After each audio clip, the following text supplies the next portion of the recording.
Salut à toi cher ami, sois le bienvenu dans cette nouvelle vidéo test du blog Web SEO. Ici Maximilien Labadie, aujourd'hui j'ai le plaisir de te présenter un autre plugin SEO qui est SEO Press. Donc il a été développé par une équipe de Français et il se trouve que SEO Press est un plugin qui prend énormément d'ampleur et il faut dire qu'il est excellent et il mérite amplement son succès. Donc il n'est pas encore il ne connaît pas encore le succès d'autres plugins historiques comme Yoast ou encore All-in-One SEO qui sont là depuis plus de 10 ans. SEO Press a quelques années, mais ils ont largement rattrapé leur retard en apportant autant, voire plus même encore de fonctionnalités à leur plugin. Donc, ils se déclinent en deux versions, tout comme les autres plugins SEO populaires.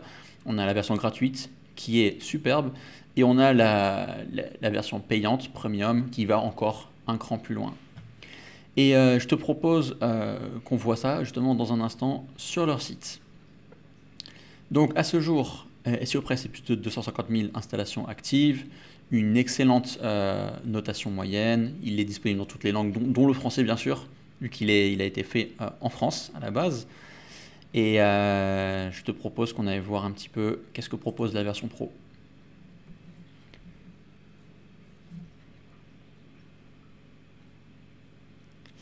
Alors, c'est une solution tout en un qui va permettre d'optimiser un grand nombre de choses. On a par exemple les extraits enrichis, on va avoir les plans de site sitemap pour Google News ou encore pour les vidéos. On va avoir, alors, ça c'est très sympa, un tableau de bord statistique Google Analytics directement dans son WordPress, donc ça c'est génial, pas besoin d'aller se connecter à chaque fois à son compte Analytics. Là, on a vraiment l'essentiel qui va apparaître directement dans son tableau de bord. On va avoir toutes les optimisations possibles si tu as une boutique WooCommerce. Tu vas pouvoir optimiser à la fois tes pages produits, tes catégories, tes pages également de panier, de checkout, tout ça. Tu vas pouvoir vraiment bien les passer en no-index parce qu'on ne veut pas qu'elles soient indexables pour certaines. Et pour d'autres, ça va être important de les optimiser à la mano. Si tu as un business local, type restaurant, des bureaux, quoi que ce soit, tu vas pouvoir activer Local Business ici et renseigner toutes tes informations. Voilà pour les grandes fonctionnalités payantes de la version Pro. Et maintenant, la partie qui nous intéresse aussi, ça va être le tarif. Et à ce niveau-là, SEO Press est imbattable. Il est disponible pour seulement 49 $ et sur un nombre de sites illimité. Donc pour ça, c'est vrai qu'il est vraiment excellent. Comme on a pu le voir en fait avec les autres plugins comme Yoast ou encore All-in-One SEO, on va payer pour chaque site, on va payer une licence et il n'y a pas vraiment de plan illimité, alors que là avec SEO Press, on a un plan illimité et c'est ce qui fait de ce plugin le plus rentable du marché. Et on a une autre offre qui est un bundle qui va inclure SEO Press Pro et SEO Press Insight. SEO Press Insight, ça va offrir des outils pour améliorer son référencement off-site, son netlinking. Alors, on va voir ça en gros. La différence entre les deux, voilà, ça se situe à ce niveau. On va pouvoir analyser les positions de nos mots-clés sur Google. On va pouvoir avoir un suivi de ses concurrents. On va pouvoir trouver de l'inspiration avec des intégrations Google Suggest et Google Trends. On pourra faire des exports et recevoir des emails pour avoir un suivi détaillé. Voilà, donc c'est vraiment une solution très très sympathique avec un tarif très abordable.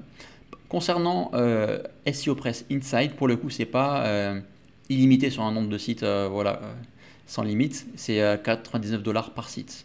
Donc dans cette vidéo, on va se focaliser uniquement sur la solution SEO Press Pro qui va permettre d'optimiser son site on-site vraiment dans les détails. Donc je l'ai mis en place sur un de mes sites de mon réseau. Et donc une fois que tu as installé la version gratuite, tu mets la version payante, tu actives ta licence et on va pouvoir entrer dans le cœur du sujet. Après, tu peux très bien utiliser également la version gratuite qui fait très très bien le job. Donc là, on va pouvoir configurer ses titres et ses méta. Donc en gros, comment ça va apparaître sur Google. Donc là, ça va être pour la page d'accueil. On va mettre tout simplement le nom du site. Si tu souhaites rajouter des éléments, tu peux également le faire ici. Là, on va avoir la métadescription qui correspond au slogan. C'est également personnalisable, bien sûr. Ensuite, pour les types de publications, on va avoir les articles, on va avoir les pages. Et là, on va pouvoir préciser si on souhaite que ce soit indexable ou pas par Google. Donc nous, on laisse bien sûr comme ça, indexable, suivable. Et on va pouvoir personnaliser l'affichage de la page title. Donc là, on va avoir le titre de l'article, le séparateur et le nom du site. Là, on va avoir l'extrait de l'article et idem pour la page. Ensuite, on a les archives, ce qui va correspondre aux pages auteurs. Donc là, on demande à ce que ce ne soit pas indexé. Les pages archives de date, pareil. Les pages archives de recherche, pareil. Et page 404, on peut également afficher des éléments sur mesure. Taxonomie, ça va correspondre aux catégories et aux tags. Aux tags, c'est-à-dire les étiquettes. Donc pour les catégories, donc là, je me rends compte que c'est manquant. Alors on peut faire ça maintenant, titre de la catégorie, et on va mettre le nom du site, description de la catégorie. Pour les étiquettes, voilà, on va pas l'utiliser, c'est pas nécessaire, et on va dire no index. Comme ça, de toute façon c'est quelque chose que j'utilise pas moi les étiquettes, donc du coup c'est pour ça, je veux pas que ce soit indexable non plus par Google, si jamais il y en aurait par inadvertance. Par contre, pour les catégories, c'est important que ce soit bien indexable et que ce soit bien personnalisé, parce que là, c'était manquant.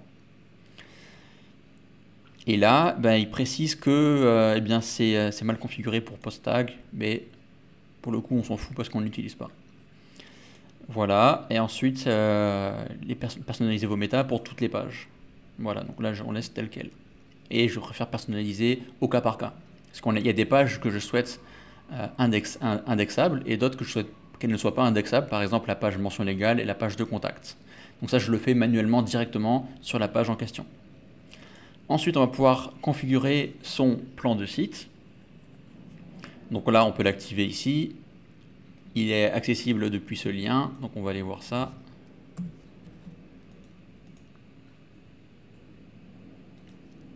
Pendant que ça charge, voilà, on fait activer le plan de site XML.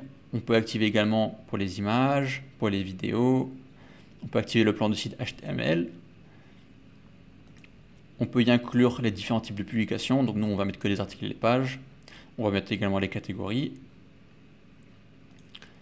Alors, je vais rafraîchir. Voilà. Donc là, il a trié ça en fait par, d'un côté, on a les articles. Ici, on a les pages. Ici, on va avoir les catégories. Voilà.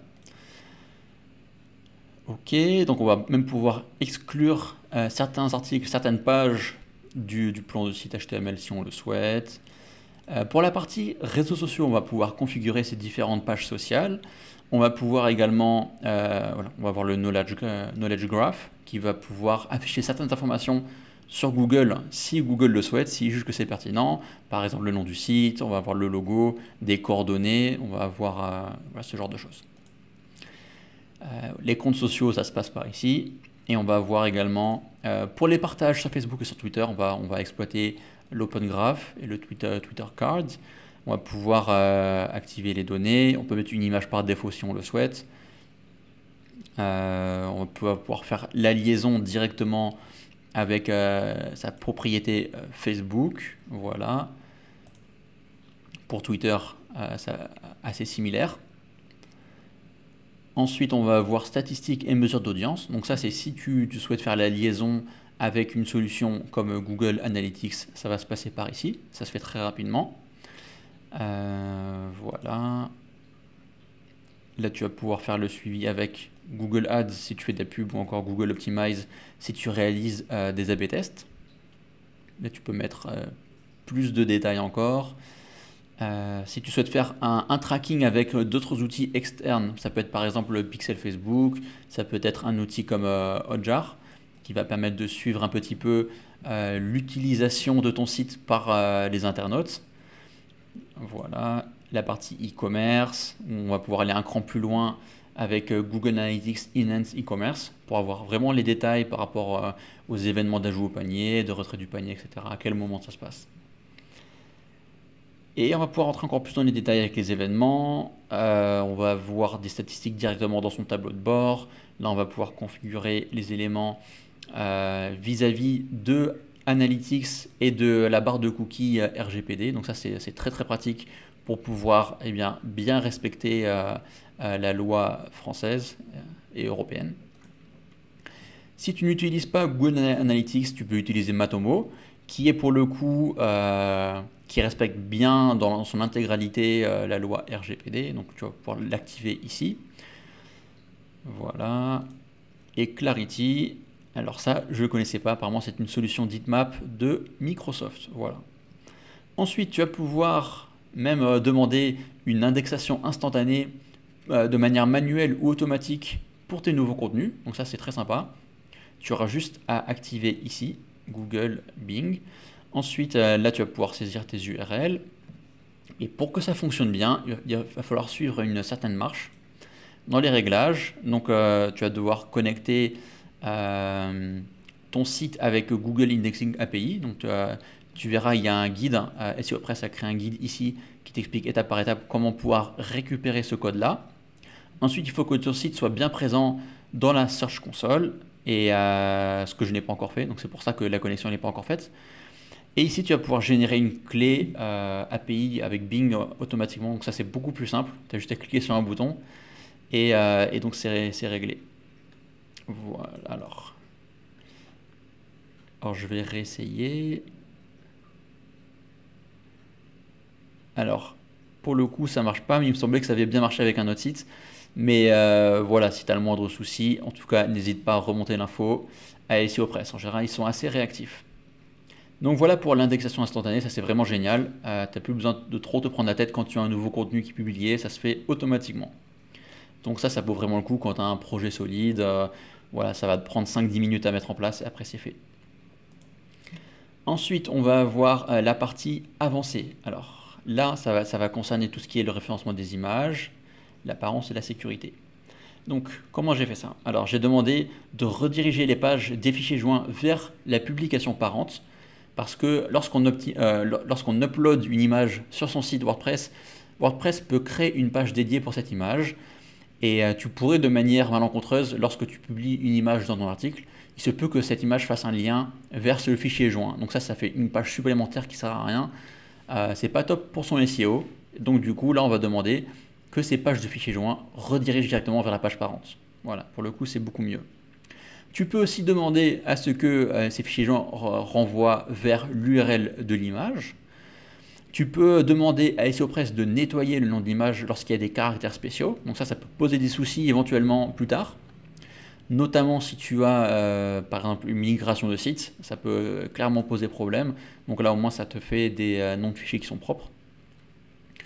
Tu vas pouvoir définir automatiquement le titre de l'image. Donc quand on passe la souris sur l'image, on peut avoir le titre de l'image qui va apparaître de manière automatique.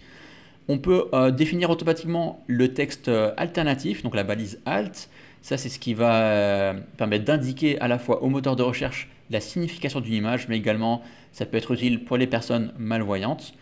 Voilà, donc là, SEOpress invite à faire la connexion avec l'excellente extension Image SEO, qui a également été développée par des Français, qui va permettre d'optimiser en masse ces images sur l'ensemble de son site. Ça peut être autant les balises alt, les titles, les légendes, etc.